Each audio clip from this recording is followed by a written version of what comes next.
Hello students, a very good morning to all of you. So welcome to Diksha Vedantu English for 9th and 10th. I am your chemistry master teacher Ankitha. So today we are going to discuss carbon and its compound. It's a big chapter. It's the fourth chapter in your syllabus. Okay, so exam is approaching, so it's not time for you to sit back and relax, but you need to start preparing, right? And you need to start revising, in fact, not just preparing, start revising. All right, I hope everybody is doing safe and sound. Let's get started. Hi, Rama Lakshmi. Hello, how are you? How was your day? How is your day going on? Saturday. It's a long weekend, right? How is your preparation? Let's get started.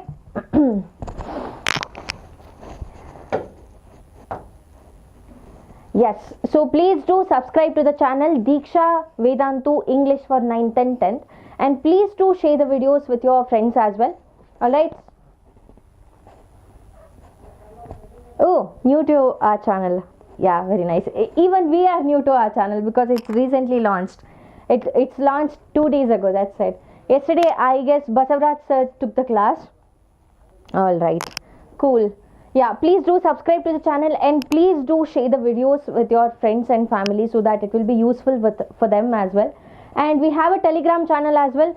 Do join Diksha Vedantu English Telegram channel now. So the link will be in the description as well. You will get free notes, assignments, updates. Alright, so who wouldn't want free notes, right? Hi Rahul, hi, how are you? Yes, so when we start talking about an element, so in your syllabus there is carbon, right? So in your higher grades you are going to discuss about a lot of other elements as well, oxygen, hydrogen. Hydrogen is also one of the most important elements. So is carbon. So carbon. So where do we see carbon? Do you know which is the 15th most abundant element on earth? Of course, it is carbon. Okay, it is carbon. Very good morning, Rahul. Very good morning. So oxygen, silicon, aluminium, iron, calcium, sodium, magnesium, potassium, titanium and hydrogen. These are the 10 most abundant elements on earth. These are the 10 most abundant elements on the earth. Among the 92 naturally occurring elements, carbon is the 15th most abundant element in the earth's crust. There are 118 elements discovered so far. How many elements are there? There are 118 elements discovered so far. Amongst that, we have 92 naturally occurring elements, right? So among 118, we have 92 naturally occurring elements. So carbon is the 15th most abundant element on earth. So it exists in free form as well as combined form. Free form as well as combined form. Combined form. So moving forward, Earth's crust has only 0.0% carbon in form of minerals like carbohydrates. Carbohydrates are present, CO3. So hydrogen carbonates, HCO3, coal, petroleum. So petroleum, we make use of that every day, right? So petroleum will be refined to give us petrol, diesel, kerosene, gas, etc. So whereas atmosphere has 0.03% of carbon dioxide. So the most abundant gas in our atmosphere is nitrogen and then oxygen. And then there are other gases like carbon dioxide, argon, etc. So in spite of this small amount of carbon available in nature, the importance of carbon seems to be immense. Everything that you see around you is made up of carbon. Okay, it is made up of carbon.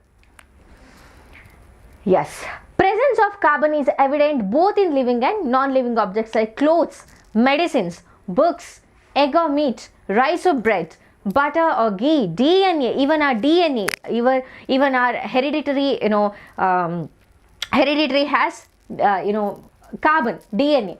RNA also has carbon. So yes, there are various substances and they do have carbon. Alright. We human beings are also made up of carbon. 18% of human body constitutes of carbon.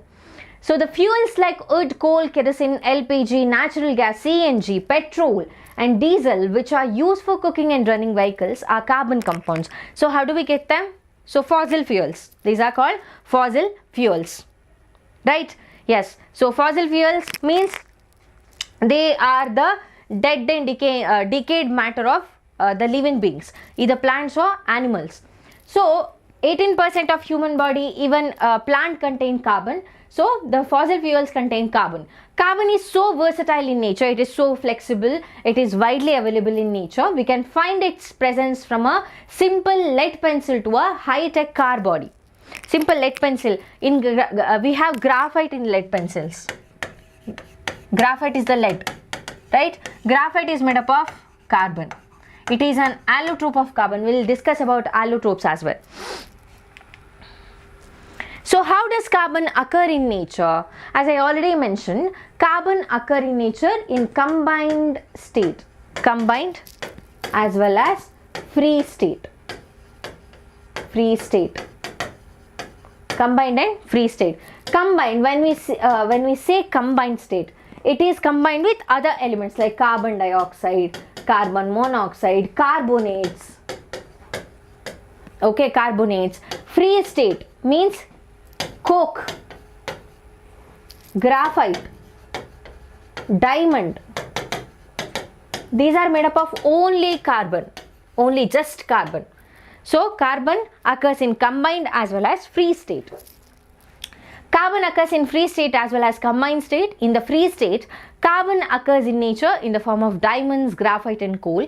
And in the combined state, carbon occurs as gaseous hydrocarbons, petroleum, vegetable and organic matter, carbonate rocks, etc.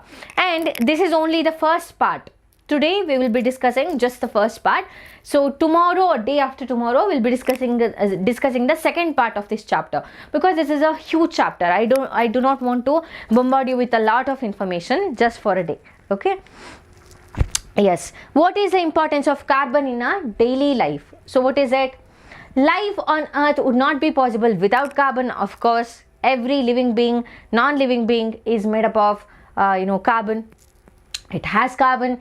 This is in part due to carbon's ability to readily form bonds with other atoms, giving flexibility to the form and function that biomolecules can take, such as DNA and RNA, which are essential for the defining characteristics of life, growth and replication. Carbon molecules are therefore sought after by all organisms, which drives complex carbon cycles through all living systems. So you can explain this in simple words as well. So books, DNA, RNA, the body parts of carbon, body parts of car, graphite, diamond is made up of carbon. So carbon can be seen everywhere. It is one of the most essential elements on earth.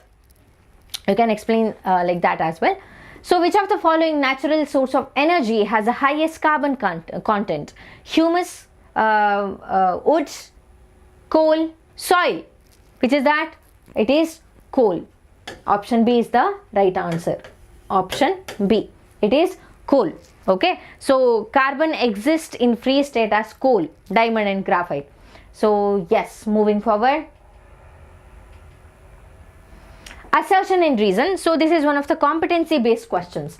Clothes, books, shells, DNA and most of the nutrients present in our food contain carbon, which is actually true. Assertion is true. Let's see the reason. Carbon is the most abundant element in the Earth's crust. Is it the first most abundant element present in the Earth crust? Is this true? Rama Lakshmi, very good. It is option B. Now answer for this question. Keep it up.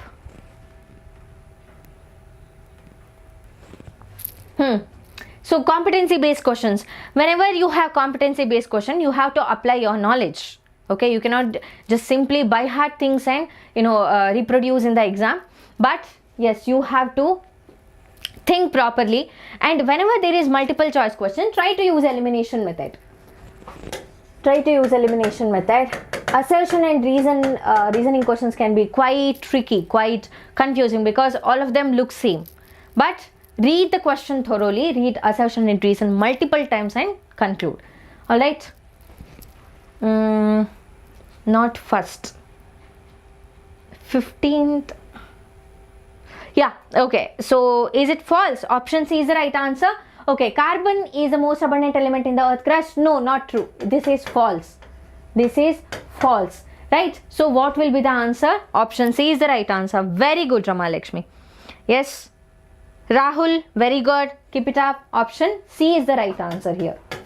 A is true, but R is not true. It is false. Okay? Keep it up. Good. Moving forward. Yes, carbon as a neutral atom. So let's discuss the bonding. In the third chapter, metals and non-metals, we have discussed the bonding. What is the bonding? It is called ionic bonding. Ionic bonding. So during ionic bonding, what happens? Transfer of electrons. What happens? Transfer of electrons happen. And during ionic bonding, metal and a non-metal bond. Metal and non-metals. Non-metals. But carbon being a non-metal. So what kind of a bond is it going to form? There is something that we need to observe here. Electronic configuration of carbon. What is the atomic number? It is 6. Electronic configuration will be 2, 4 according to Bohr-Bury scheme. Alright, it's going to be 2, 4. So carbon is a neutral atom. Neutral atom as in the charge. So it has 6 protons and 6 electrons. So of course it is electrically neutral. So electronic configuration is 2, 4. We know that when the valence electrons are less than 4, atoms are going to do what? They are going to donate the electrons. They are going to lose the electrons. When the valence electrons are greater than 4, they tend to accept the electrons. So non-metals tend to accept the electron. Metals tend to donate the electrons. Non-metals tend to accept the electrons. Non-metals tend to accept the electron. Accept the electron. Right? But in case of carbon, valence electrons are equal to 4. Then what is it going to do? Is it going to accept or donate electrons? Covalent bond. Very good, Rama Lakshmi. So how covalent bond is going to happen? Because of sharing of electrons. Because of sharing of electrons. Sharing of electrons leads to covalent bonding. So why can't carbon lose or gain electrons? Because it becomes extremely unstable. So I'll show you. So in the nucleus it has 6 protons, isn't it? So in the first shell it has 2 electrons. In the next shell it has 4 electrons. In K shell 2, in L shell it has 4 electrons. So if it wants to gain 4 more electrons, 6 proton nucleus cannot hold on to the 10 electrons. It cannot pull the 10 electrons, right? Now it became unstable. And if it wants to achieve the duplet configuration like helium, it could lose 4 electrons. But what is going to happen if it loses 4 electrons? The nucleus with 6 protons and only 2 electrons, again neutrality, stability is disturbed, right? So it is rather going to share the electrons. In order to attain octet configuration, either carbon could gain 4 electrons forming C4 minus ion. It would be extremely difficult for the nucleus with 6 protons to hold on to 10 electrons. Carbon could lose 4 electrons forming C4 plus ion, but it requires a large amount of energy to remove 4 electrons. Remove 4 electrons. Yeah, 1 electron removing, fine. 6 protons, 5 electrons. So the strength increases. 6 protons can tightly hold on to 5 electrons. Okay, with extreme difficulty, providing so much energy, we can remove 1 more electron. Now 6 protons and 4 electrons, extremely unstable. So we cannot possibly remove any more electrons. Okay, that's why it is going to share the electrons. What is it going to do? it is going to share the electron. Covalent bonding is formed. In order to overcome this problem, carbon shares its valence electrons with other atoms, forming covalent bonds. For example, the simplest carbon compound is methane, CH4. So hydrogen also wants to be stable.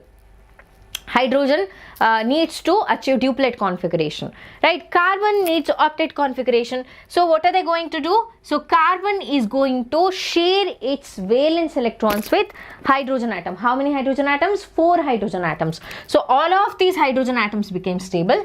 So does carbon. So carbon also became very, very stable. Hi Madhur. Hello. How are you? How is your exam preparation going on? We are revising carbon and its compounds. Yes, so a bond formed between two atoms by mutual sharing of valence electrons to attain stable electronic configuration is nothing but covalent bond. This is the definition.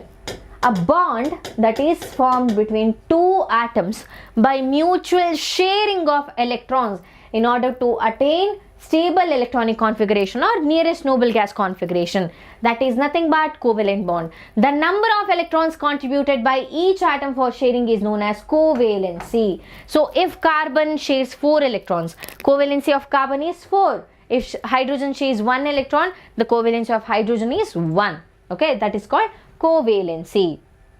Everything is clear? Okay, cool. Moving forward.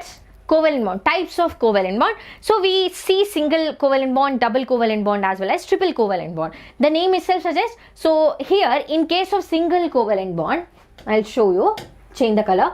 Yes, single covalent bond, there is only one bond, which means that a pair of electrons is being shared. A pair means 2 electrons are being shared between 2 atoms. Okay, in case of double bond, 4 electrons will be shared between 2 atoms. Then double bond is formed. So a pair, one pair here, two pairs of electrons are being shared between 2 atoms. And triple bond, when is it going to be formed? 3 pairs of electron, pairs, which means 6 electrons are being shared between 2 atoms. It forms triple covalent bond. So single covalent bond, double covalent bond as well as triple covalent bond can be seen. So example of single covalent bond. Where do we see single covalent bond? In case of hydrogen. Okay, so we are taking similar atoms now. So yeah, covalent bonding happens between different kinds of atoms as well, as in carbon, nitrogen, hydrogen, nitrogen. It happens, but for our convenience, for in our syllabus we are discussing first about single covalent bond between similar kind of atoms. When we talk about hydrogen, hydrogen is a diatomic gas. It is a diatomic gas. How is it going to exist? It is going to exist as a diatomic gas. 2 atoms of hydrogen combine, bond and exist as a molecule.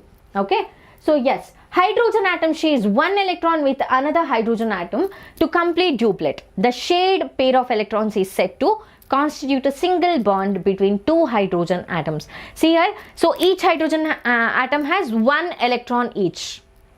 1 electron each. So both of them need to attain the stability. They need to attain the nearest noble gas configuration, which is helium gas configuration. So they are going to share a pair of electron.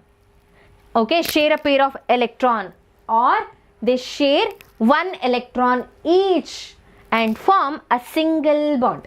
A single bond is formed here.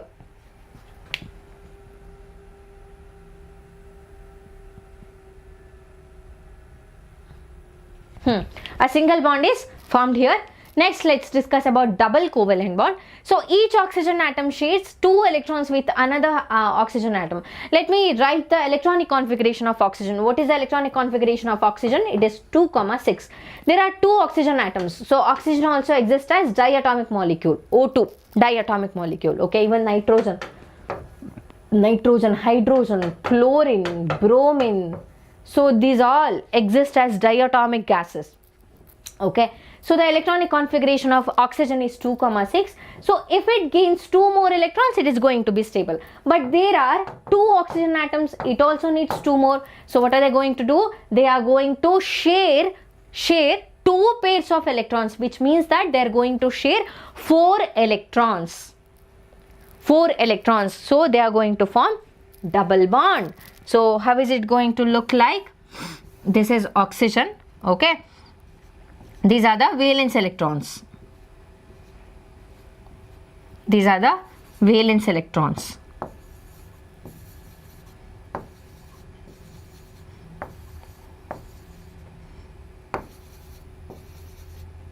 These are the valence electrons. See here, I have written all the valence electrons on oxygen.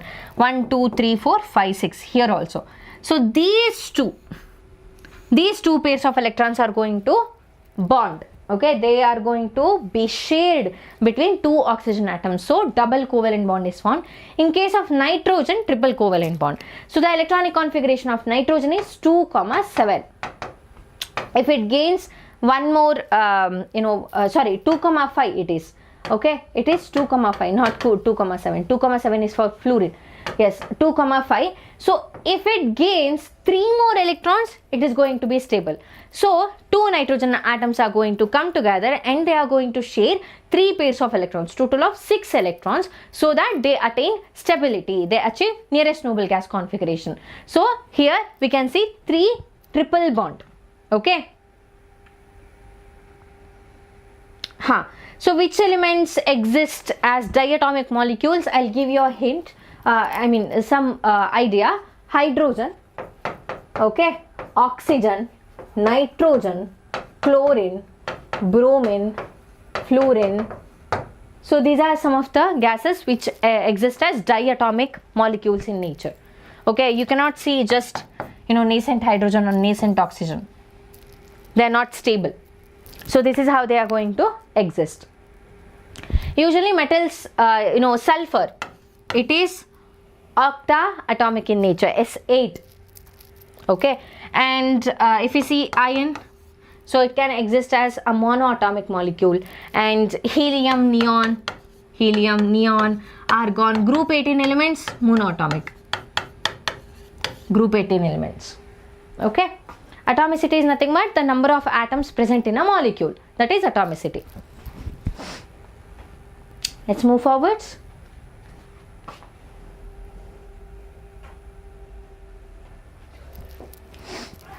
Yeah. So Lewis dot structure. We want things in a very easy way, right? So we wouldn't like to, spend much time on something. So Lewis was a scientist who came up with Lewis dot structure. So in order to write all the electrons, in order to show all the electrons that are involved in a bonding, in case of a small element as in the element with smaller atomic number, lesser atomic number, it is very easy. For example, carbon, it's very easy because 2, 4, that's it. Oxygen, 2, 6. But what if the element has, atomic number 80? It is very, very difficult, right? So Lewis came up with Lewis dot structure. What does it say? So it is also called electron dot structure. So it can be drawn if the molecular formula of the compound is known. It defines the nature of bond and position of atoms of the molecule which are connected in the molecule. So Lewis dot structure represents only the valence electron, represents only the valence electrons, using dots or into mark, multiplication mark, okay, into mark. So this is nothing but Lewis dot structure.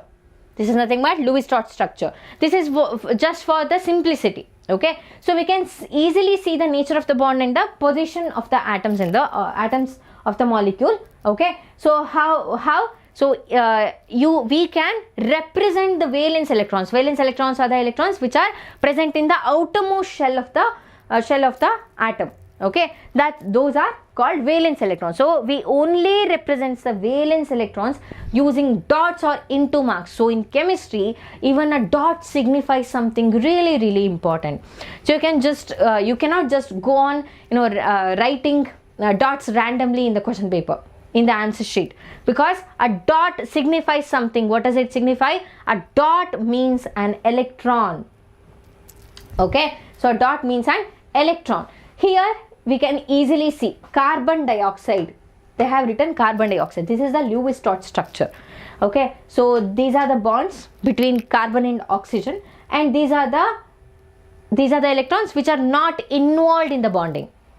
These are not involved in the bonding. So each bond signifies 2 electrons.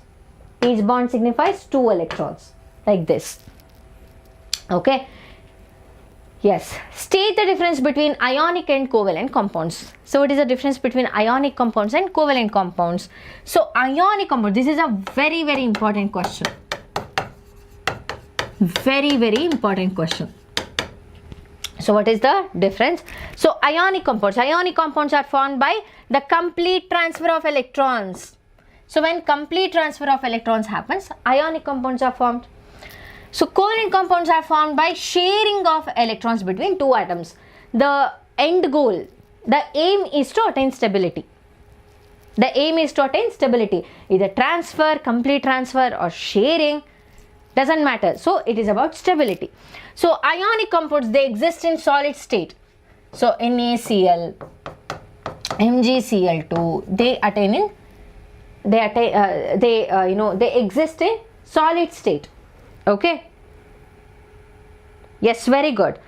So ionic transfer of electrons, covalent sharing of electrons. Very good, Rama Lakshmi. Yes, they exist in all 3 states, solid, liquid and gases. Covalent compounds exist in all the 3 states, especially in gaseous state. For example, hydrogen, oxygen, nitrogen. So they are all formed by covalent bond, right? And how do they exist in nature? They exist as gases in nature. So most of the covalent compounds exist as gases, and ionic compounds have high melting and boiling point. Why do they have high melting and boiling point? Because there will be cations and anions, and the bond between them will be very strong. The electrostatic force of attraction between positively charged ion and negatively charged ion will be very strong. In order to break that bond, in order to overcome that force, we need to provide a lot of energy. That's why ionic compounds have high melting and boiling points, but covalent compounds have low melting and low boiling point compared to ionic compounds. And ionic compounds are soluble in water. They can be dissolved in water, most of them. And covalent compounds are generally insoluble in water. They do not dissolve. They do not get dissolved in water. Okay. And ionic compounds are good conductors of electricity in the molten state as well as in aqueous solution. They are very good conductors of electricity only in molten state and in aqueous solution. Why? So in molten state, as we provide so much energy, so much heat, they are going to overcome the force of attraction between the ions. Right? So there will be free ions. Few of the free ions will be there. So ions are responsible for conduction. So in molten state, they can conduct electricity. In aqueous solutions, they are great conductors of electricity, because when we put NaCl in water, what are they going to form? They are going to form Na plus ions and Cl minus ions. So they are great conductors.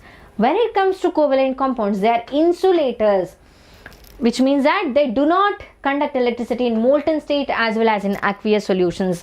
Neither in molten state nor in aqueous state they do conduct electricity. They do not.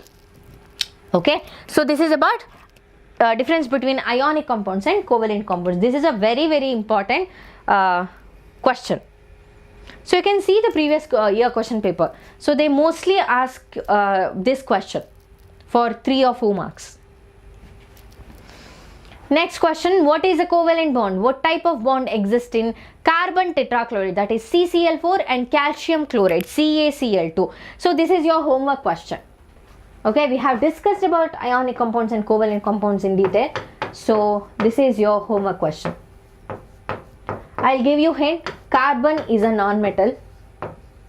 Carbon is a non-metal. Chlorine is also a non-metal. Chlorine is also a non-metal. Calcium is a metal. Calcium is a metal. So we have CCl4, non-metal and a non-metal, metal and a non-metal. So what are the types of bond that is going to happen here? First one is covalent, second one is ionic. Very good. How many times have you revised, Rama? It's a great thing that you are answering, answering to all of the questions so correctly. Very good. Keep it up. Yeah, Rama is absolutely right. So in the first, in the first scenario, sub question 1. So CCl4, it is forming covalent bond. Okay.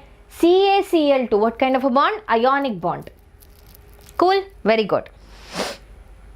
Then, yeah, define covalent bond. Okay, that's your homework. So a chemical bond, I'm going to skip this because this is a homework question. Are covalent bonds found only in non-metals? Only in non-metals we can see covalent compounds. In general, yes. Covalent bonds form between non-metals. Ionic bonds form between metals and non-metals, and metallic bonds form between metals and metals. Okay, metal and a metal. Metallic bond. There are various other bonds as well. Okay, so we'll be discussing about those, polar covalent bonds, non-polar covalent bonds, metallic bonds, non-metallic bonds in detail in your higher grades. There is hydrogen bonding as well. So if you are interested in chemistry, if you take up chemistry in your higher grades, so you are going to study a lot of things. This is like the foundation. So you cannot forget this ever if you want to take up chemistry. Okay, you cannot possibly forget any of the things that you have studied in your 9th and 10th grade. So if you want to proceed with chemistry. Question: what is the purpose of Lewis structure? What is the purpose?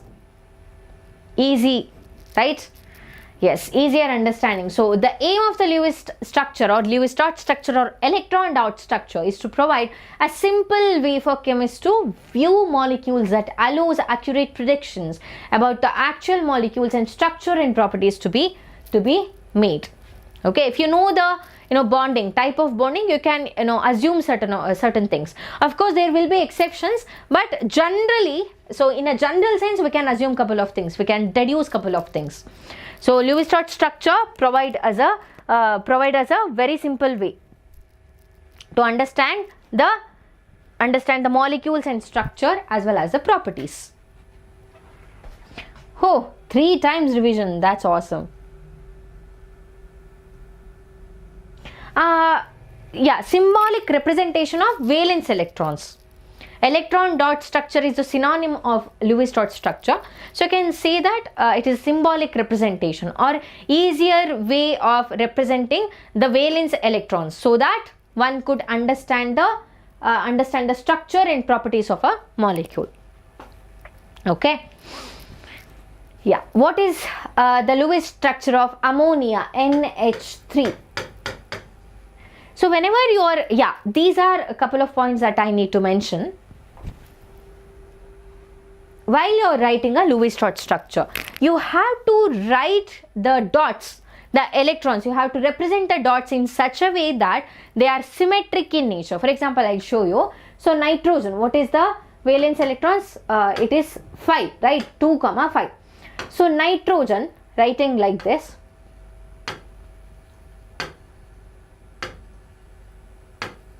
See, I have represented, right? I have represented 5 electrons here, but is it symmetrical? No, it is not. So is this symmetrical? Is this? No. So we cannot be writing like this. So whenever you are writing a Lewis dot structure or electron dot structure, you need to make sure that you are arranging the electrons in a symmetric way. Okay. So for nitrogen,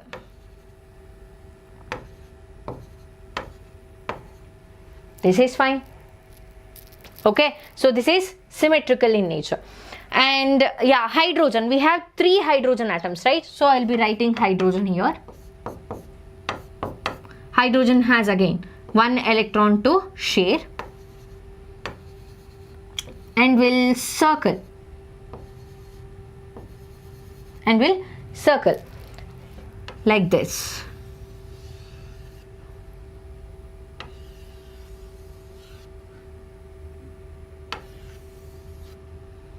And the electrons are being shared will be represented inside the intersection of the two circles.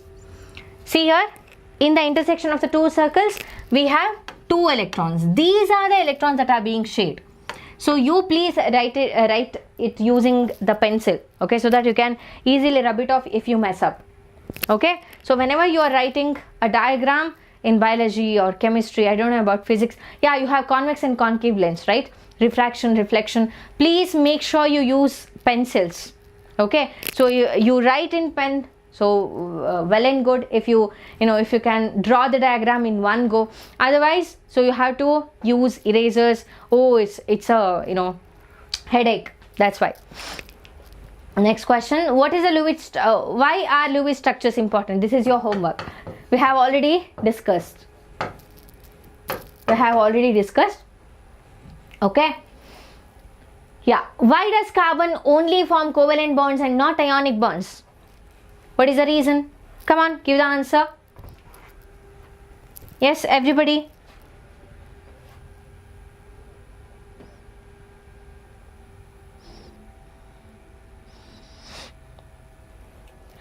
Why does carbon only form covalent bonds and not ionic bonds? Carbon has a very compact size. Carbon is a nonmetal. Carbon is present in almost all living and non-living things. And carbon can neither lose 4 electrons nor gain 4 electrons.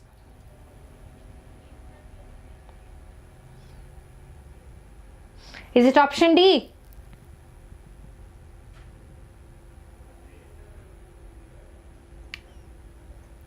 Yes, Rahul said D option. Rama Lakshmi said D option. So carbon can neither lose 4 electrons nor gain 4 electrons. Absolutely right. Very, very good. Yes, it is impossible for carbon to gain 4 more electrons or lose 4 more electrons. That's why. So yes, it shares the electrons. I don't want the headache. I'm not going to transfer the electrons or accept the electron. I'm going to share the electrons. Simple. Right? This is the answer. Yes. Will entire class 10 syllabus be completed in 20 days? Absolutely yes. So I wouldn't say that yeah, it takes time to complete the entire syllabus if you want to go in detail. But we are going to revise. For example, today in 1.5 hours, I'm going to complete the first part of carbohydrates compounds, and the second part will be conducted on Monday. Okay, so carbohydrates compounds done, and Neha ma'am, Navya ma'am, and Basavaraj sir is going to take biology, right? So I'll be done with the chemistry portion in next week. Don't worry at all. Okay, so we have 4 chapters: carbohydrate compound, chemical reactions and equations, and then we have acids, bases and salts, and metals and non-metals. So amongst these, metals and non-metals have the highest weightage. We'll take 3 days for metals and non-metals. I'll discuss the chapter in detail, and we'll visit the PYQs as well. Cool? Silambarasi?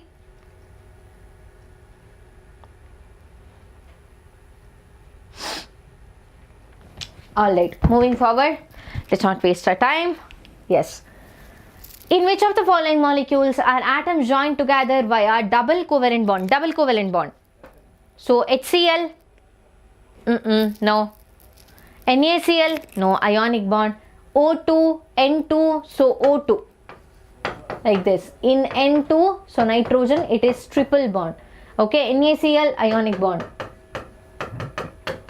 And in HCl, what is the type of bond? It's quite different. Polar covalent bond we'll call it. Okay, you don't worry about that now. Option C. Very good, Rama. Yes, it is option C. Oxygen. Next. Assertion and reason: covalent compounds have low melting and boiling points. Reason: intermolecular force of attraction in covalent compounds is very low. So what did I tell you? So whenever you have assertion and reason, make sure to read the question properly twice or thrice. then please do not look at the options at all, because it's very confusing. Both A and R are true, but R is not the correct substitution for A.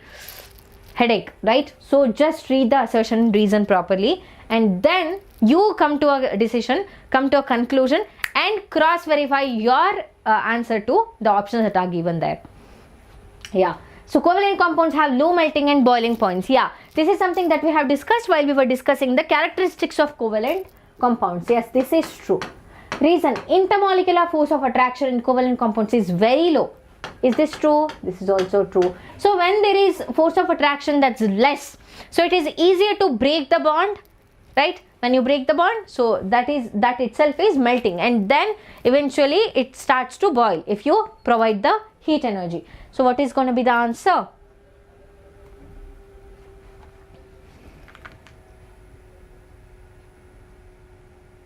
So we'll be focusing on science as of now, syllabus.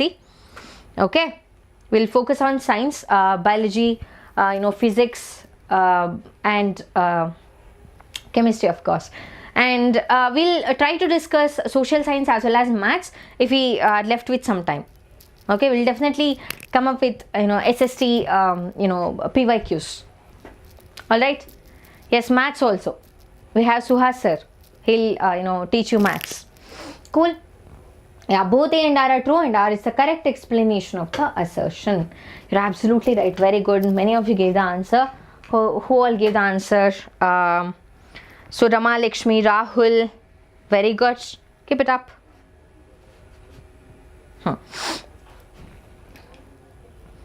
Yeah. So carbon forms bonds with other carbon atoms. Does carbon form bonds with atoms other than carbon? If so, can you name a few? We already are using a couple of these kind of compounds. Which are those? Carbon dioxide. Do we use carbon dioxide? Yes, we do. Where? In fire extinguishers. Carbon dioxide is the gas that is produced. Okay, it puts out the fire. And what else do we use? Yeah. What are the other carbon compounds? So carbon can form bonds with other atoms as well, right? Oxygen. Yes, carbon tetrachloride. Absolutely right.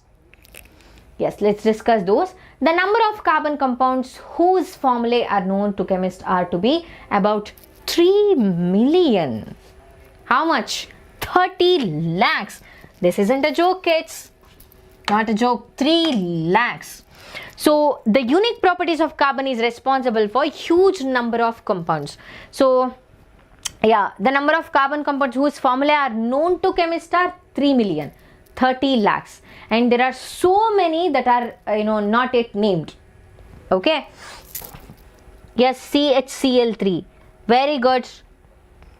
Yes, absolutely right. Very good. CHCl3, CCl4, carbon dioxide, carbon monoxide, cyanide. Right? Yes, cyanide is very poisonous. Carbon has 4 valence electrons and hydrogen has 1 valence electron. So it is going to form covalent bond. Carbon shares 4 valence electrons with 4 hydrogen atoms and forms 4 single covalent bonds with hydrogen atoms. CH4, that is methane. So where do we use methane? Biogas. This is the major gas, the component in biogas, gobar gas. Okay.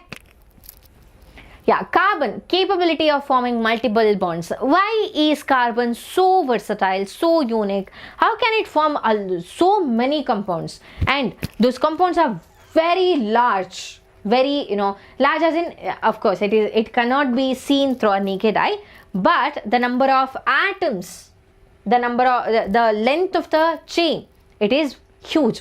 So what are the properties? What is the what is the reason behind the uniqueness, versatility of carbon?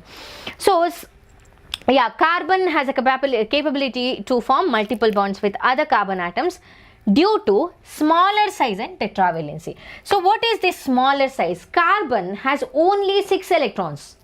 It is a very small atom. And tetravalency. So what is tetravalency? It can combine. Valency is nothing but the combining capacity. Combining capacity. At one go, carbon can, combine. Carbon can bond with 4 other atoms. at one go. Okay, so that makes carbon very, very versatile in nature. Not just this one, there is another property of carbon. You know the other property of carbon which makes it very versatile? What is that? The ability of the carbon to bond with other carbon atoms. What is called? Let's discuss. So carbon can form double covalent bond with oxygen atoms. Carbon dioxide. So write the Lewis-Strauss structure. We already saw it, so you write it again. And carbon can also form triple covalent with covalent bond with nitrogen atom, cyanide, C triple bond N. And carbon shows tetravalency due to presence of 4 valence electrons. The bonds formed by carbon are very strong due to its small size. So when it has a very small size, there won't be inter-electronic repulsion. Okay, yes, this carbon. So carbon is here. Okay, it has 4 electrons. Okay, 2 in the innermost shell and 4 in the outermost one. So there is another carbon. It has 2 electrons and in the innermost and in the outermost 4 electrons. There won't be much inter-electronic repulsion when these two bond together. But in case of a bigger atom, for example silicon has a bigger atomic size. So what is going to happen? There will be inter-electronic repulsion. So the electrons start fighting with each other. Okay, so small size of the carbon is very, very important. So because of the small size of the carbon, the nucleus is enabled to hold the shared pair of electrons very strongly. Tetravalency of carbon enables it to form bonds with other carbon atoms. Very good. Tama, catenation. It is nothing but catenation. Keep it up. Awesome. So this is nothing but catenation. So carbon has a unique ability to form bonds with other carbon atoms, giving rise to large molecules. This is nothing but catenation. This property of carbon is known as catenation. Carbon-carbon bonds are very strong and hence compounds are very, very stable. Why are they strong? Why carbon-carbon bonds are strong? Because there is no much inter-electronic repulsion. Because of the small size of the carbon atom, so bonds are very, very strong. Okay, so it doesn't only exist as a straight chain, but we have branch chain as well as ring chain. Enclosed structures are also there. So see the versatility here. Carbon forms strong bonds with most other elements. This is because the small size, small atomic size of carbon enables its nucleus to strongly hold on to the shared pair of electrons. Shared pair of electrons. So which element other than carbon show catenation? It is silicon. But silicon cannot form bigger complexes because of inter-electronic repulsion. Silicon is quite bigger of a atom. Okay. Yeah, other than carbon, silicon also shows catenation, but in a lesser extent. The bonds formed by elements having larger atoms like silicon are much weaker. That is why the compounds with longer chains are not stable. So what is the point if it is not stable, right? Stability is very, very important. So everything in chemistry is about stability. So even in life, everything is about stability, financial stability, be it mental stability, physical stability, everything is important. So why all of us are working? Because we want to be independent, we want financial independency, right? And also stability. That's why we are working. Why are you studying? Because in order to get a good job, right? Yeah, so everything is about stability. Even in chemistry, everything is about stability. Next question. Give reason why the element carbon forms a very large number of compounds. There are 3 properties of carbon which enables the carbon to form bonds with a large number of compounds. That is tetravalency, small size of the carbon atom. You have to define all of these things. I mean, if they ask you for 3 marks, you have to define it. If they just ask you for 1 mark, it's fine. You just mention the points. That's it. Tetravalency, small size, catenation. These 3 properties. So carbon forms large number of compounds since carbon is small in size and can form stable covalent bonds because catenation property and tetravalency. Which of the following is not true about carbon? Carbon has the ability of self-linking, leading to the formation of chains and rings. Carbon bonds with other atoms by sharing its 4 valence electrons. Carbon can easily form positive ions. Compounds of carbon have lower melting and boiling points than ionic compound. So what they have asked?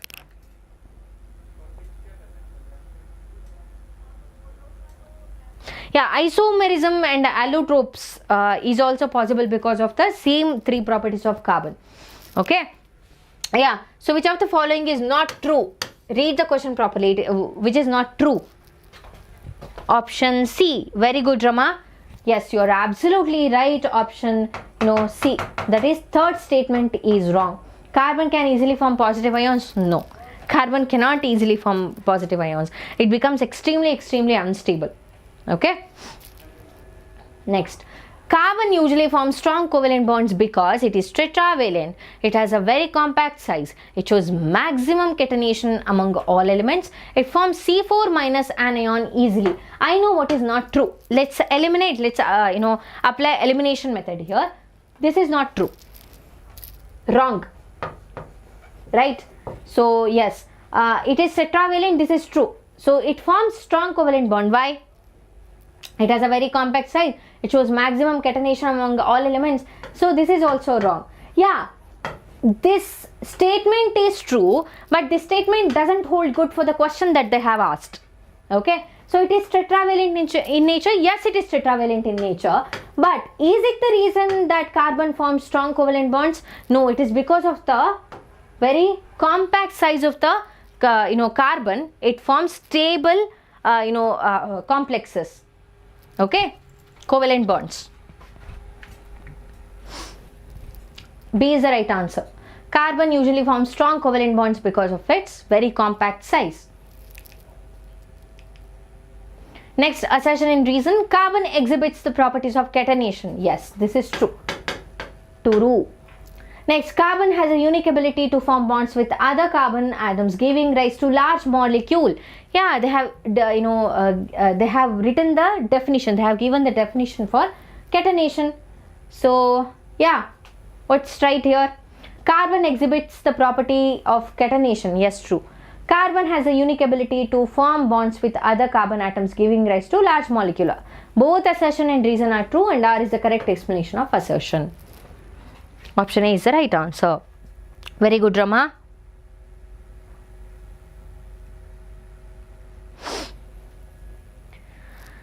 Moving forward, carbon occurs in nature in combined state and free state. We already know this. Now we are going to discuss about allotropes. Okay. So what are allotropes? Let's see. So other carbon compounds. So which are the other carbon compounds? We have discussed couple of carbon compounds like carbon dioxide, carbon monoxide, graphite, diamond. We know these are all the compounds of carbon. So if we look at this, see here, there are various carbon compounds: limestone, marble, chalk, coal, petroleum, natural gas. These are all the carbon compounds. So diamond is the hardest natural substance. Yeah, we know that diamond is used in glass cutting because it's very hard, isn't it? Yeah. So the material present in pencil lead is graphite. We all use pencils. So what is the lead made up of? It is graphite. Graphite is made up of carbon.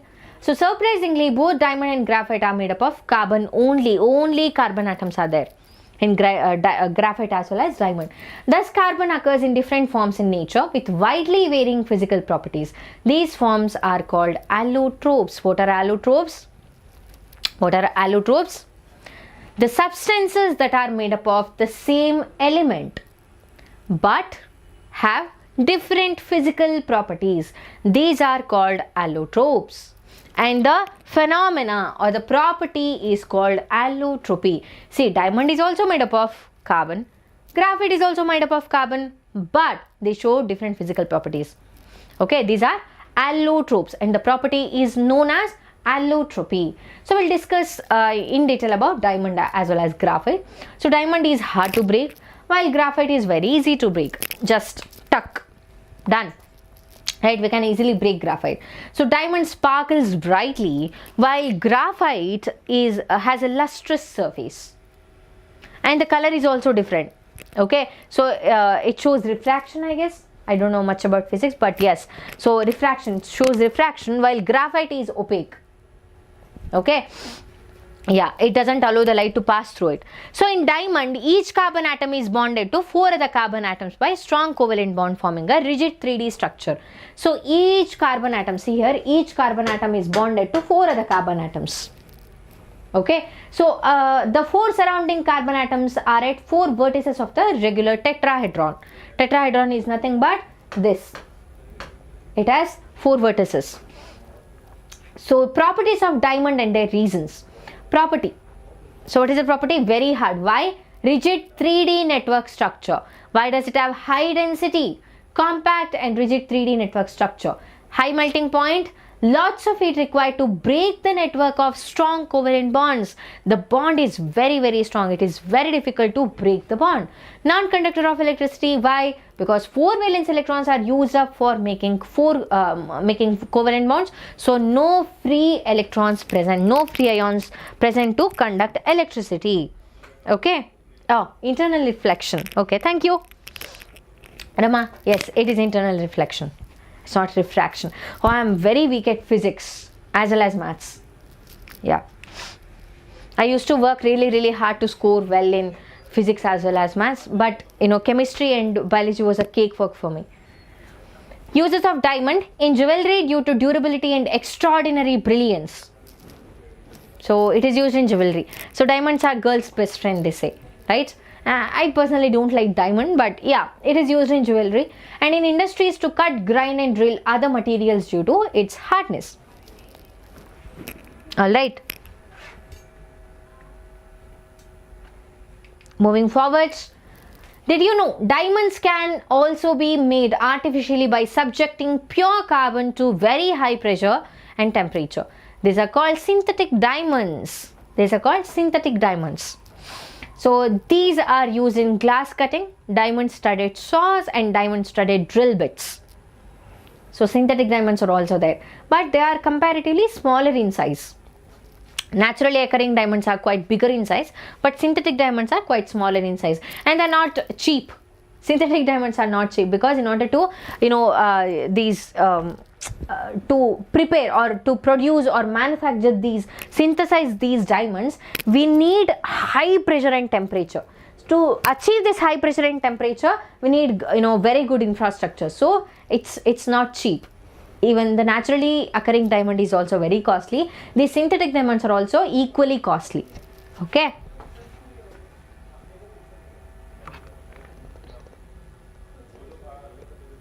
Hi Nishant. Hello.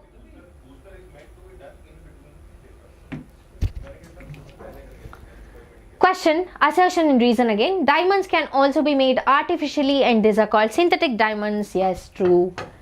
Oh, if they ask you this simple of a question, oh my god, you are very lucky. Reason, when we subject pure carbon to very high pressure and temperature, it gets converted into diamonds. This is also true. Is this the correct explanation? Yes. It is a correct explanation. So both A and R are true and R is the correct explanation of assertion. Option A is the right answer. How can we synthesize synthetic diamond? So applying carbon, taking any source of the carbon, okay, pure form, for example coke, okay, subjecting that to very high temperature and very high pressure. So eventually that becomes diamond.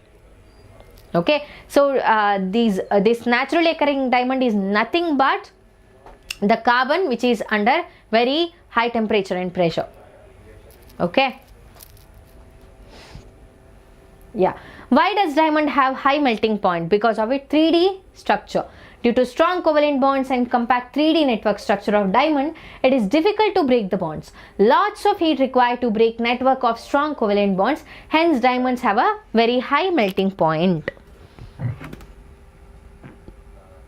Rama and Nishant, very good. Option A was the right answer for assertion and reason. Yes. Keep it up.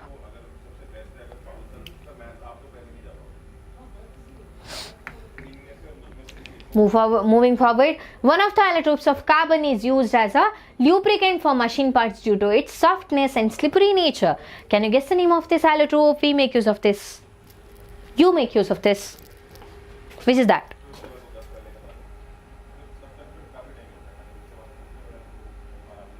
Yes, because of its tetrahedron structure, 3D, yes, network, and also strong van der Waals force of attraction. Very good. Graphite. Very good, Rama. Keep it up. Very, very good. It is graphite. So it is a pure form of carbon. This allotrope of carbon is composed of flat two-dimensional layers of carbon atoms which are arranged hexagonally. So in here, in graphite, each carbon atom is bonded to 3 other carbon atoms. Each carbon atom is bonded to 3 other carbon atoms, and it is a soft, black and slippery solid. This is one of the allotropes of carbon. Nishant and Rama, both of you very good. It is graphite indeed. So graphite crystal consists of layers of carbon atoms or sheets of carbon atoms. Each carbon atom in graphite layer is joined to 3 other carbon atoms by strong covalent bonds to form flat hexagonal rings. So various layers of carbon atoms are held together by weak van der Waals forces, so they can slide over one another. That's why graphite is slippery. So we have layers. Okay, graphite has layers. So it is soft and slippery. So the properties of graphite and their reasons: property soft, reason sheet-like structure, gliding sheet-like structure. Good conductors of electricity because 3 valence electrons are used in forming covalent bond. So 1 free electron is present. Carbon is tetravalent in nature. So 3 are involved in covalent bonding, 1 will be free. Okay, so it is responsible for conduction of electricity. Slippery, layers can slide over one another. That's why graphite is slippery. Moving on to the uses of graphite. So after discussing allotropy, we'll take a short break of 5 minutes and then I'll be back. Okay, so I need to get some water.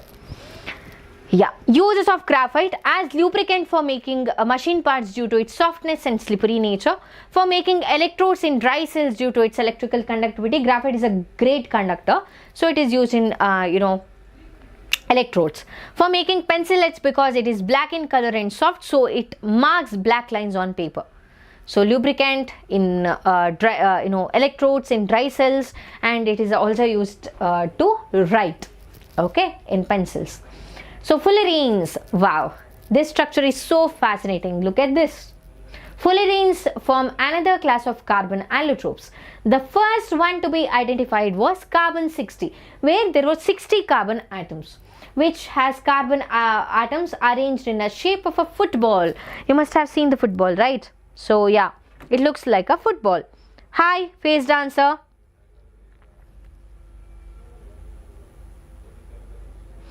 Yeah, so hello, how are you?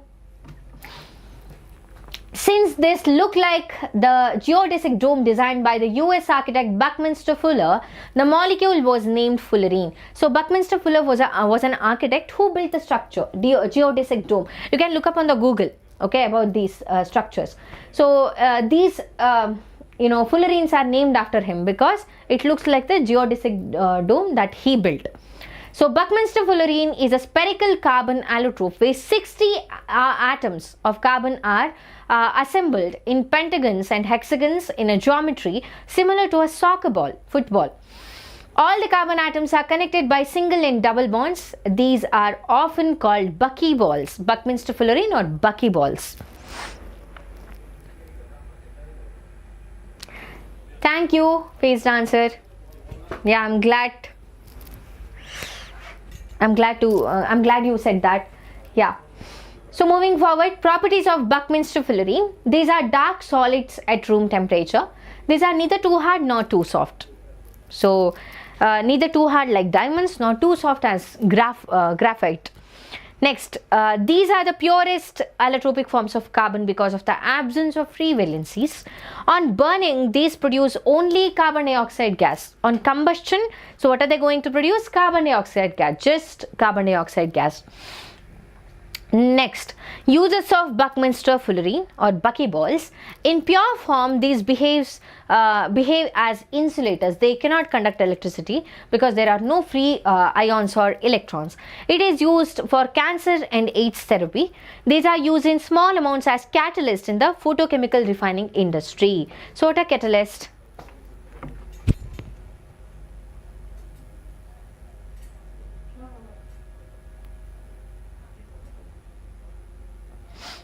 Yes.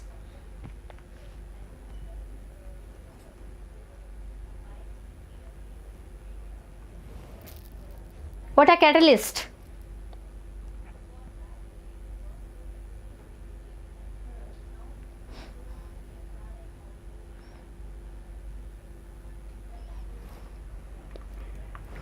Yeah.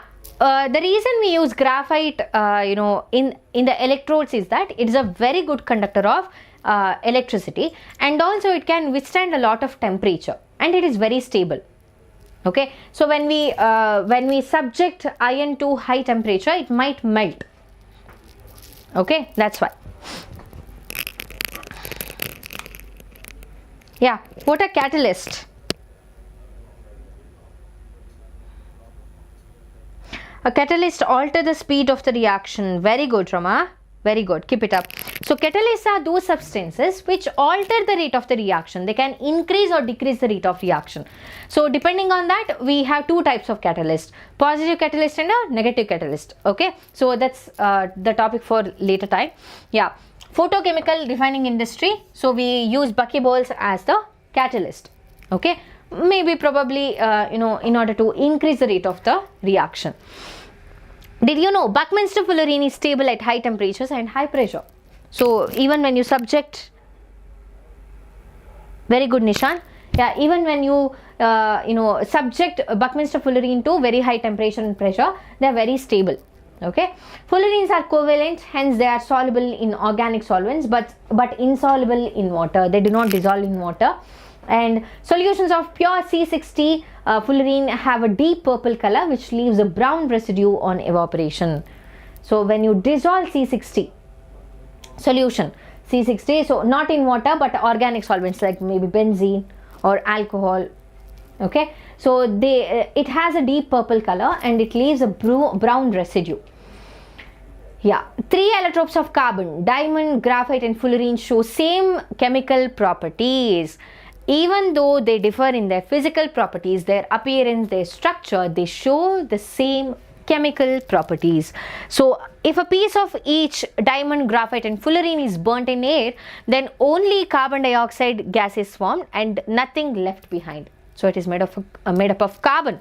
So diamond, when it is burnt in presence of oxygen, carbon dioxide, graphite, carbon dioxide is formed. Fullerene, when it is burnt, when it is when it undergoes combustion reaction, carbon dioxide dioxide is formed. This also proves that all allotropes are made up of carbon only.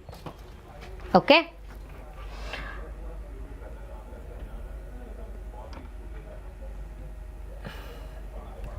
Hi Aditya. Moving forward, why does graphite conduct electricity but not diamond? So in diamond, carbon is bonded with 4 other carbon atoms. There are no free electrons. But in case of graphite, carbon is bonded to 3 other carbon atoms and 1 electron is not involved in bonding. So it is responsible for conduction. Okay, this is the answer. You're done?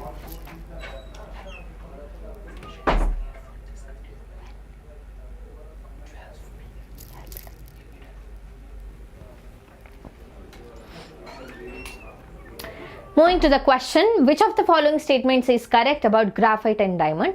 So, okay, let me not take a break because, yeah, this is a very good flow. I do not want to interrupt that. So many students are, answering and, yeah, I don't want to interrupt the flow. Let me have water after some time. I'll be ending this session at 11:55 or 50. Okay, cool. So which of the following statements is correct about graphite and diamond? Their structure have the same arrangement in carbon atoms, they have same degree of hardness, they have the same electrical conductivity, they can undergo the same chemical reactions. These are allotropes of carbon. Very good, Rama. Very good. Yeah, you're very quick. Yeah, they can undergo the same chemical reactions. So what is correct about graphite and diamonds? They have different physical properties, but chemical properties are same here. So option D is the right answer. Option D is the right answer. Next question, assertion and reason. Graphite has a very rough texture. Does it? No, it is soft and slippery. It is soft and slippery. This is false. Okay, so let's eliminate. This is wrong. This doesn't hold good. Option D is the right answer. The various layers of carbon atoms in graphite are held together by weak van der Waals force of attraction. See, I didn't even have to read the reason. I just eliminated the wrong options. That's it. This is true. Option D is the right answer. A is false, but R is true. Nishant, yes, quiet tuber. Rama Lakshmi, very good. Option D is the right answer.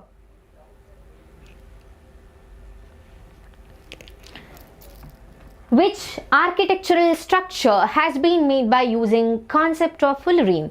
Burj Khalifa, geodesic dome. Is it Burj Khalifa? I would go with Burj Khalifa. What about you?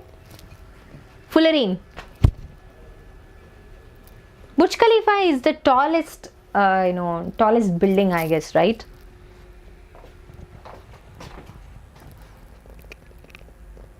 Is it option B? Yeah, you're absolutely right. It is option 2. Geodesic dome, which is in US. Rama Lakshmi, Nishant, quiet tuber, very good.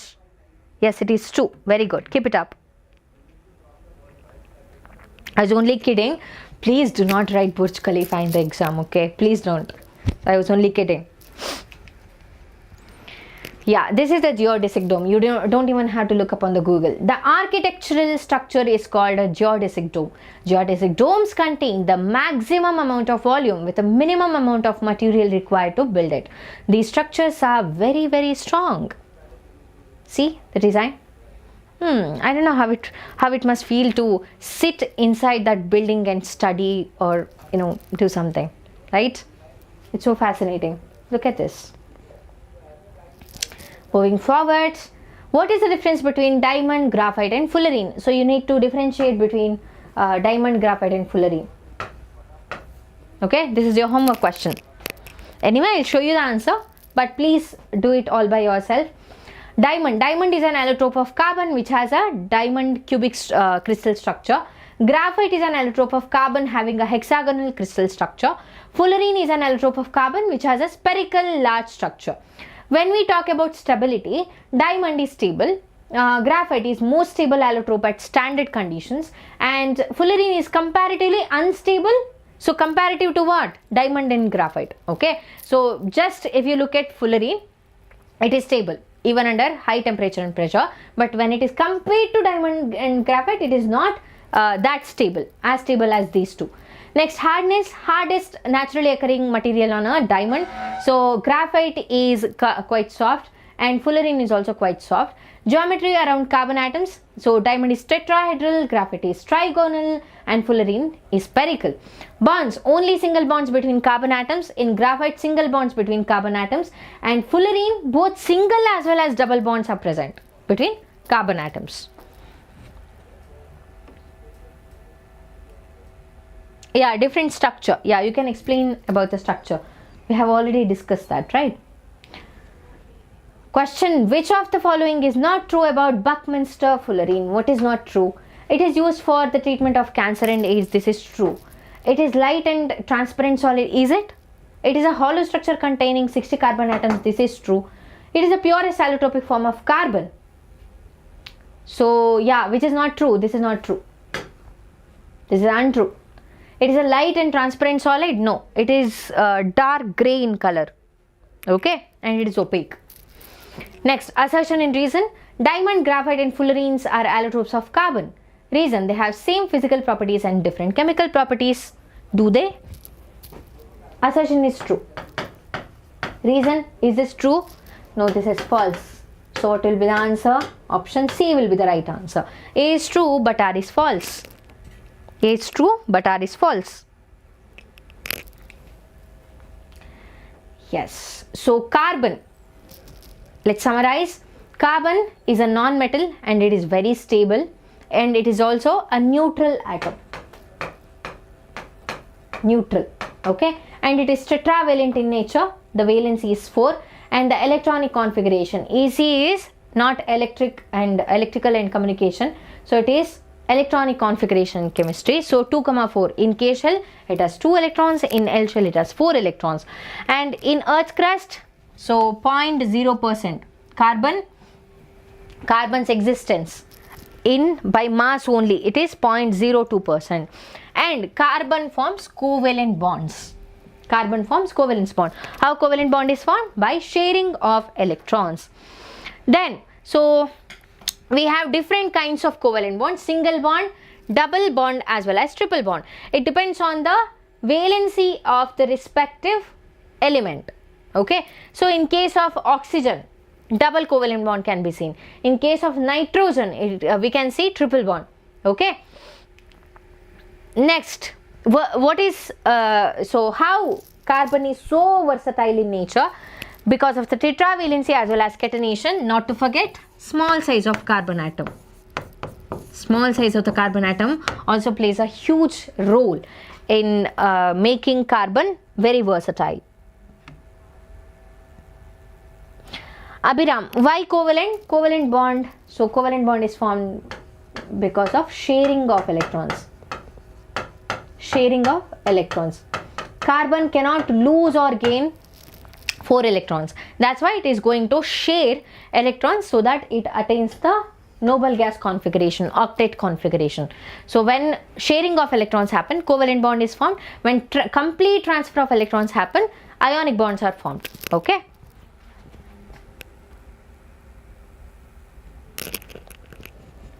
See here, we have discussed this in the earlier segment of the session. You can go rewind and check it out. So carbon has 4 electrons.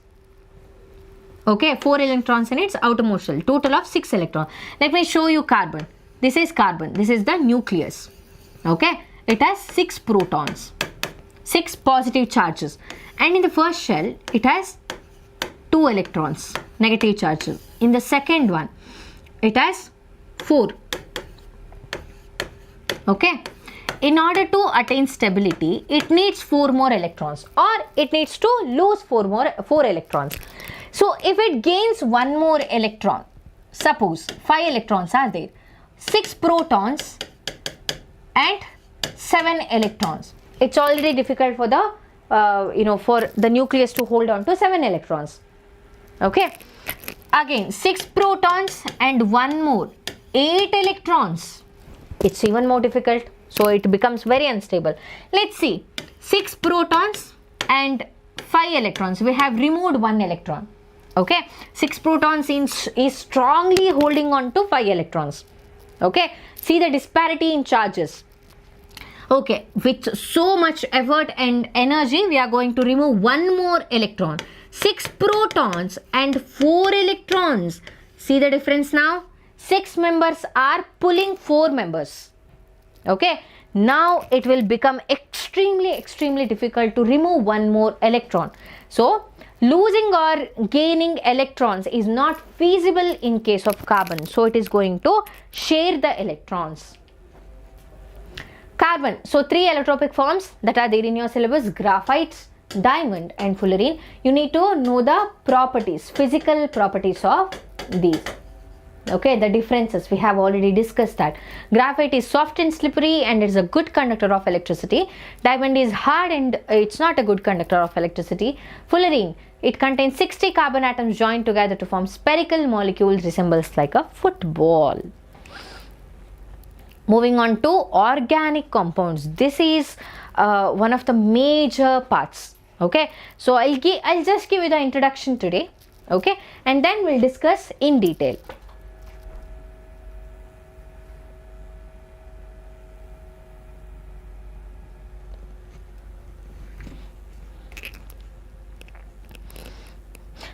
Covalent bonds, it depends. The thing is, covalent compounds are bad conductors of electricity because they do not have any free charges or free electrons. Okay, in case of ionic compounds, even ionic compounds are bad conductors of electricity in their solid state, but when they are melt or when they are put in water, aqueous solutions, they can conduct electricity because they will have free ions, moving ions, free ions to conduct electricity.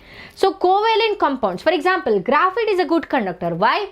Even though it is a covalent compound, even though the bond is covalent, there is free electron. There are free electrons to conduct electricity. So it solely depends on the electrons and that ions that are free to move, free to conduct electricity and heat. Okay. And yeah, there are other allotropes of carbon.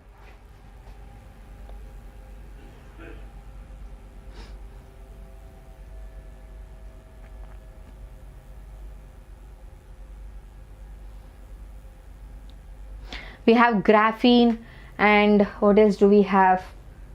Amorphous form of carbon like coke, charcoal. These are also allotropes of carbon. We have nanocarbons, amorphous carbon.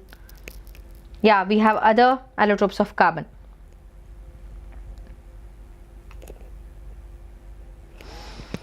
So organic compounds.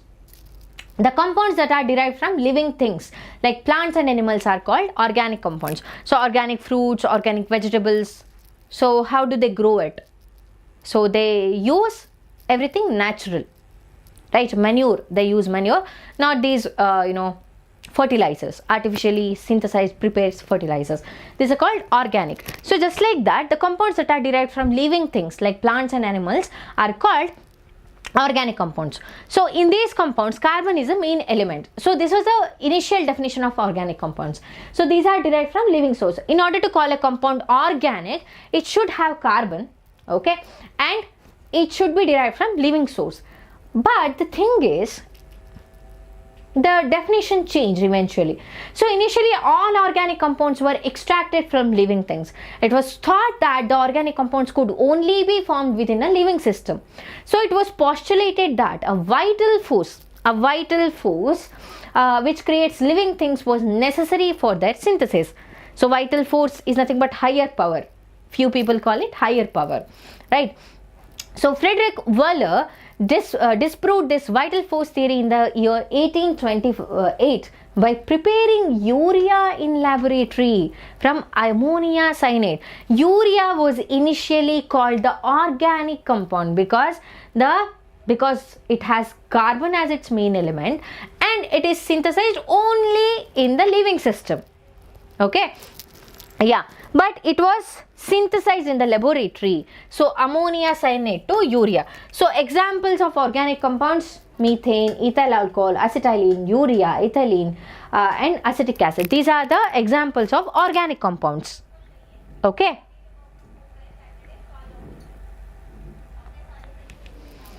Yeah, so in between CH4 and CO2, which one is an organic compound? If we stick to the definition, so which is the organic compound?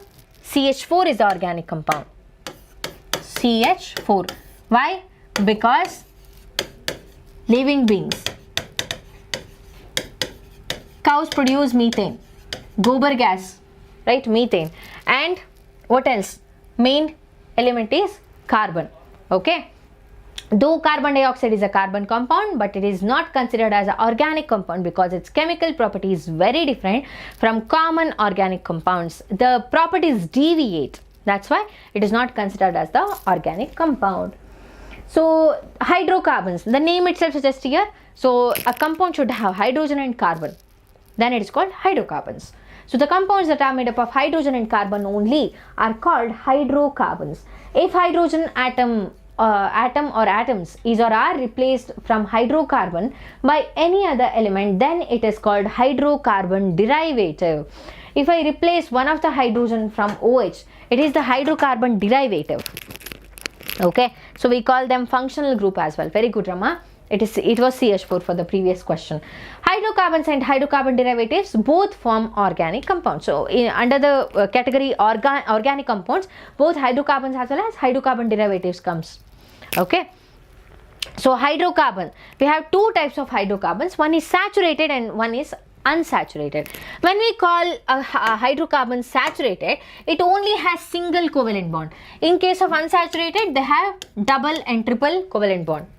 Okay, so these are not just dashes, these are bonds. Okay, so in unsaturated we have double and triply bonded covalent compounds. Hydrocarbons. Saturated, these are called alkanes. Okay, so between carbon atoms there is single bond. So all carbon atoms are linked with single covalent bond. In case of unsaturated, we have alkenes and alkynes. See the difference here? Difference in the word spelling. Alkenes, A-N-E, alkenes, E-N-E. Please be mindful while you are writing alkenes and alkynes in the exam. One letter, marks gone. Okay, they wouldn't even hesitate to deduct your marks. So everything is different. So alkanes single bond, alkenes double bond, alkynes Y triple bond between carbon and carbon. So there will be triple bond. Okay.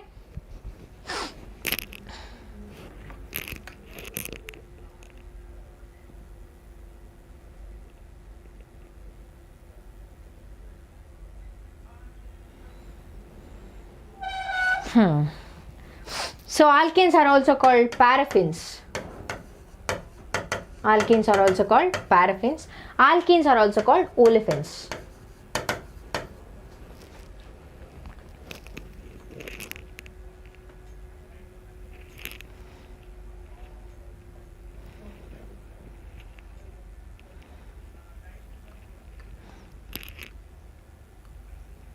CH4, yeah. So alkanes, this is an example. CH4 is also an example. This is the very first hydrocarbon, basic, primary hydrocarbon. So this is ethane. There are two carbon atoms and the carbon atoms are satisfied by hydrogen. The valence is satisfied by hydrogen atoms. Okay. This is alkene. In between carbon, there is double bond and the valency should be satisfied. So valency 1, 2, 3, 4.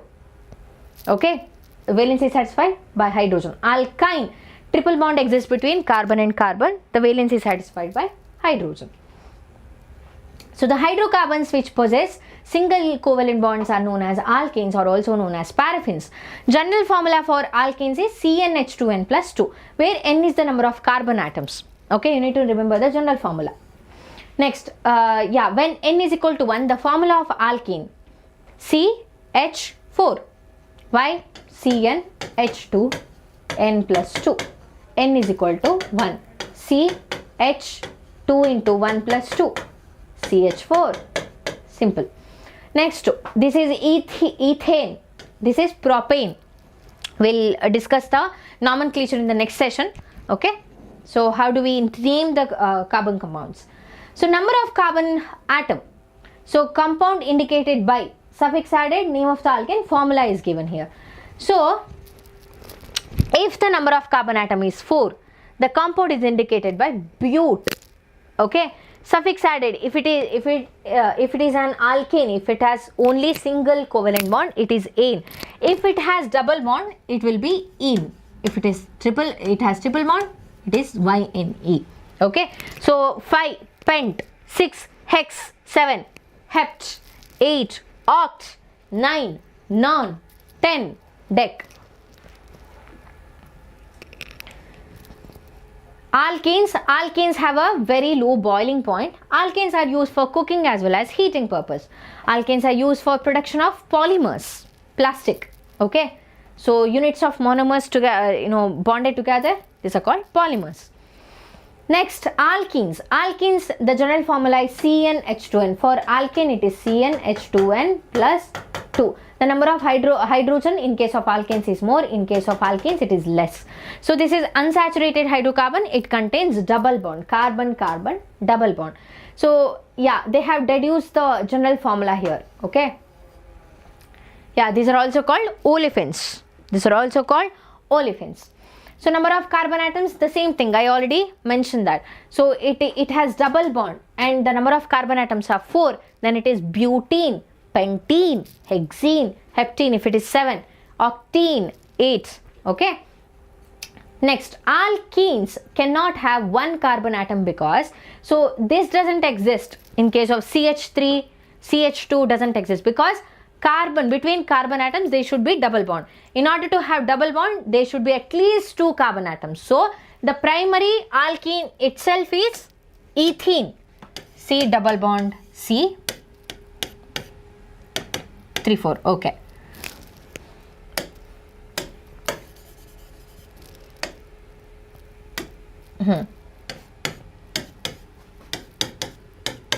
This is the primary alkene.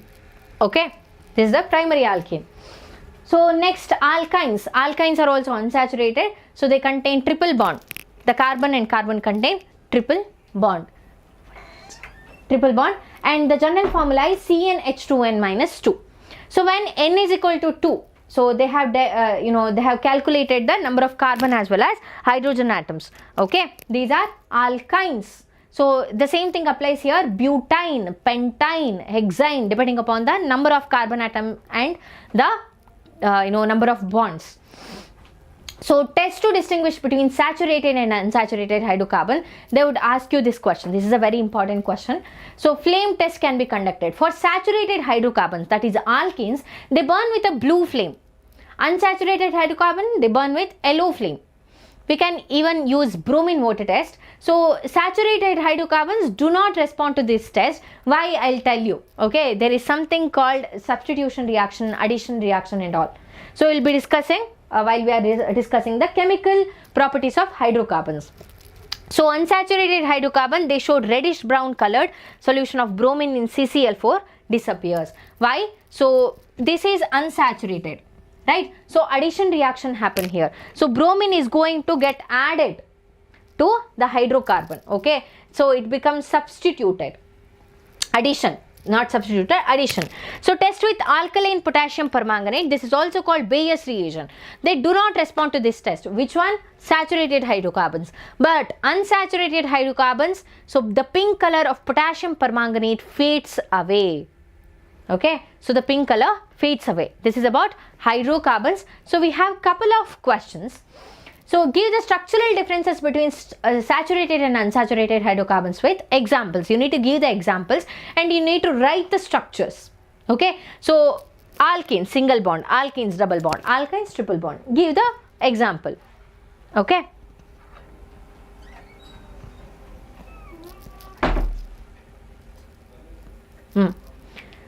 Yeah, and yeah, those hydrocarbons in which valency of carbon is satisfied by single bonds only are called saturated hydrocarbons. Unsaturated, so you can explain about alkenes and alkynes.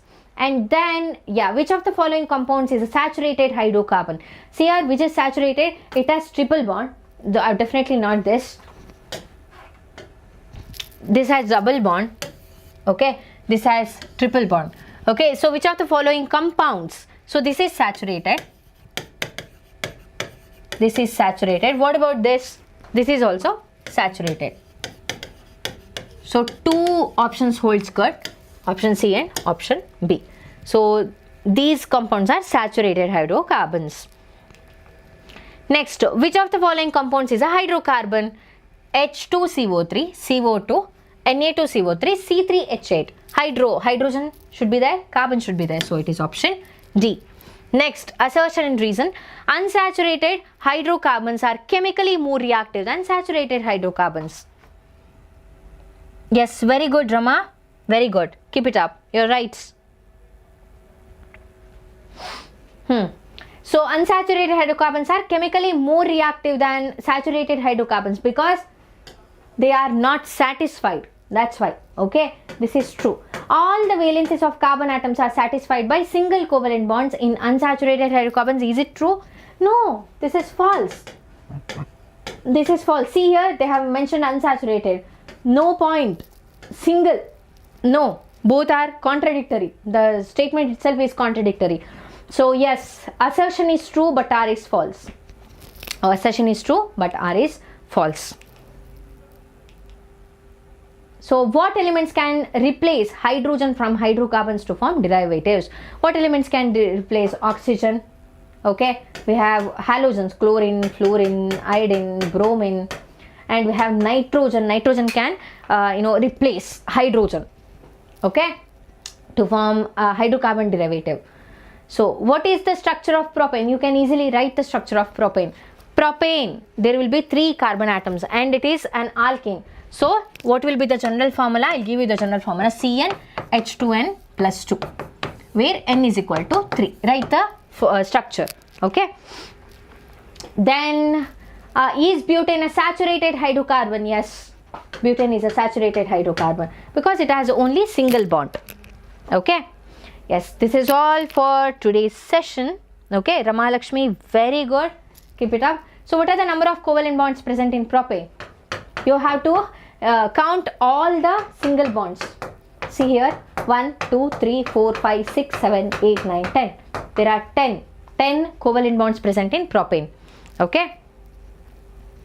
So write the general formula of alkenes. Which of the following compounds contain a triple bond? So you need to apply the general formula CnH2n minus 2. So which holds good? Which of these compounds holds good? They are alkynes. Alright. Yeah, the first alkene is methane. True or false? No, false. In order to form an unsaturated hydrocarbon, at least 2 carbon atoms should be present. So in case of meth means only 1 carbon atom will be there. So methane is not possible. So which of the following is not an alkene? Butane, ethene, propane, heptane. Ethene, of course. See, it is an alkene. Next, a hydrocarbon has 4 carbon atoms. What will be its molecular formula if it's an alkene? So alkene means N is equal to 4. The general formula is CnH2n. So C4H8. Option B is the right answer. Rama, very good. Keep it up. You're as quick as I am. Very good. So this is the homework question for you. Okay, assertion and reason. So you can comment down. Okay. So this is a live. So please comment. Okay, please post a comment for the answer. So this is all for today's session. Thank you so much for joining. Okay, please revise and I'll be continuing the session. Part 2 will be conducted on Monday. Okay, bye bye. Until then, take good care of yourself and all the best. Ta-ta. And give a thumbs up and please do subscribe to the channel and share the videos with your family as well as friends. Ta-ta. See you.